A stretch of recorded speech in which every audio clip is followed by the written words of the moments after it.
दूसरी चीज़ क्या है? दूसरी चीज़ है विज़न। दूसरी चीज़ है विज़न। विज़न किसको कहते हैं? स्ट्रैटेजी को। विज़न कहते हैं प्लानिंग को। विज़न कहते हैं नज़रिए को। ये बहुत इंपॉर्टेंट है। आपने एक जुमला सुना होगा, नॉलेज इज़ पावर।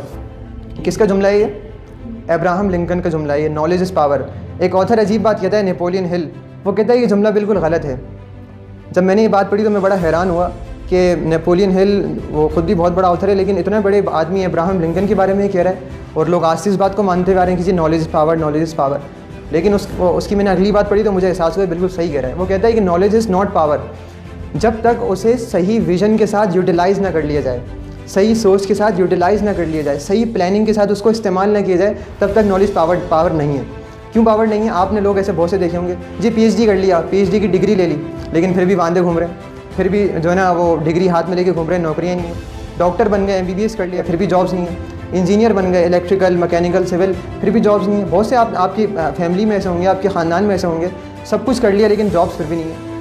जी ये इस वजह से है क्योंकि सेकंड पॉइंट के विज़न को सामने नहीं रखा। नॉलेज तो हासिल कर ली, तालीम तो हासिल कर ली, इल्म तो हासिल कर लिया, एजुकेशन ले ली, लेकिन कोई प्लानिंग ही नहीं की।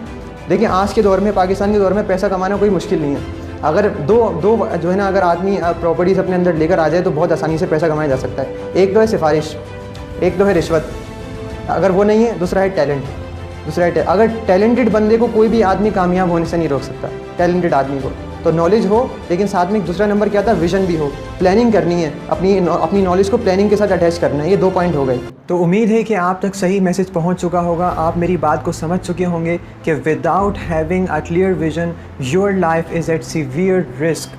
अगर आपने अपनी ज़िंदगी के साथ कोई विज़न अटैच नहीं किया अभी तक, तो आपकी ज़िंदगी शदीद ख़तरे में है, आपके घर वालों की ज़िंदगी शदीद ख़तरे में है, आपकी नस्लों की ज़िंदगी ख़तरे में है। तो खुदारा अपने आप पर रहम खाइए और अभी इसी वक्त जो है वो अपने साथ कोई विज़न अटैच कीजिए। आपकी ज़िंदगी का पर्पस क्या है? आप क्यों दुनिया के अंदर मौजूद हैं? अगर इस सवाल का जवाब आपको मालूम है तो आपके लिए विज़न का इंतखाब करना बड़ा आसान हो जाएगा। लेकिन आपको अभी तक यही नहीं पता कि आपकी ज़िंदगी का मकसद क्या है, आपकी दुनिया के अंदर मौजूद होने का मकसद क्या है। वाई यू आर क्रिएटेड, आप क्यों तख्लीक किए गए, आप क्यों पैदा किए गए, आपको जो 40, 50, 60, 70 साल की ज़िंदगी मिली है वो क्यों मिली है। तो पहले इस सवाल का जवाब ढूंढिए कि आपकी ज़िंदगी का अल्टीमेट पर्पस क्या है। फिर उसके बाद अपने विज़न का इंतखाब कीजिए कि मैं अपनी ज़िंदगी से क्या चाहता हूँ, मैं अगले महीने अपने आप को किस तरह देखना चाहता हूँ, अगले साल किस तरह देखना चाहता हूँ, 5 साल के बाद मेरा विज़न क्या है, 10 साल के बाद मेरा अपने लिए विज़न क्या है, अपने बच्चों के लिए मैं क्या सोचता हूँ। तो अगर अभी तक आपने अपना विज़न कोई सेट नहीं किया तो मेरी आपसे रिक्वेस्ट है कि इसी वक्त अपना कोई विज़न सेट कीजिए